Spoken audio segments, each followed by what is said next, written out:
สำนักงานตำรวจแห่งชาติเกาหลีได้เปิดโตเทคโนโลยีปัญญาประดิษฐ์ AI ที่สามารถช่วยลดเวลาที่ใช้ในการบล็อกเบอร์โทรของแก๊ง call center ได้จาก 48 ชั่วโมงเหลือเพียง 10 นาทีเท่านั้น ระบบบล็อกฉุกเฉินหรือ Emergency Blocking System จะช่วยวิเคราะห์รายงานที่ได้รับผ่านเว็บไซต์ของศูนย์รายงานและตอบสนองด้านการสื่อสารโทรคมนาคมและการเงินแบบเรียลไทม์หรือ Real Time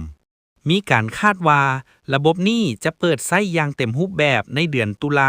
2025 นี้แต่เก่านั้นเจ้าหน้าที่ตำรวจต้องใช้เวลาหลายกว่า 48 ชั่วโมงในการกวดสอบเบอร์โทรของมิจฉาชีพที่ประชาชนแจ้งเข้ามาซึ่งถือว่าซักซ่าเกินไป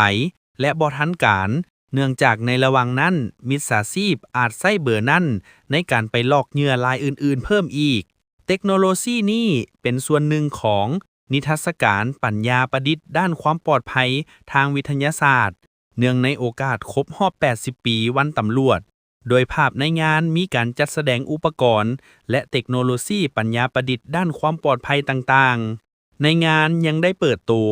ระบบรับรู้เสียงกรีดร้องซึ่งเป็นอุปกรณ์รักษาความปลอดภัยที่ใช้ AI เพื่อแจ้งเตือนตำรวจทันทีเมื่อได้ยินเสียงห้องกรีดร้องในลานจอดรถใต้ดินระบบรับรู้เสียงกรีดร้องสามารถแยกแยะเสียงกรีดร้องได้ในระยะสูงสุด 10-12 เมตรในอาคาร 5-10 เมตรนอกอาคารและ20 เมตรในลานจอดรถใต้ดินโดยได้รับการติดตั้งแล้วในอาคารกว่า220แห่งทั่วประเทศนอกจากนั้นยังมีการจัดแสดงระบบ AI Decision Making ที่สามารถวิเคราะห์ข้อมูลแบบเวลาจริงเมื่อประชาชนโทรเข้าเบอร์ฉุกเฉิน112และแนะนำวิธีการรับมือที่เหมาะสมที่สุดให้กับตำรวจ